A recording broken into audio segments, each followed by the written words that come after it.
Hey everybody, it's Neil. My cricut machine has yet to arrive, but I bought some vinyl sticker paper or whatever for the paper for it. So we're gonna give this thing a look at and see what this stuff looks like. I'll try to keep it fairly clean so I can put it back in this little plastic bag due to the fact that it hasn't arrived yet, but I'll show you guys what these look like. So it comes with a super shiny gold, a sparkly gold. The backs are fairly matte-ish. Another a little less shiny gold, another sparkle one, and a cream color, maybe shiny. So it came with 5 sheets. So these are them. These are pretty cool. Nice little set.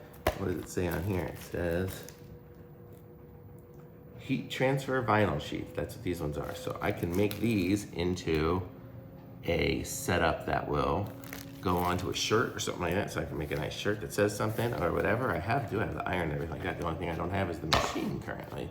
But so these will make some pretty cool looking heat transfer ones. So you can have a total shiny shirt or whatever with some logo on it. It's gonna be fun. Can't wait to get started on these. So these are fun. These are by SHO, I don't know, SHOYISI? I don't know, you can see that brand up there. But I will put a link in the description for you, and like this video, subscribe to my channel, and I'll be back with some more reviews soon.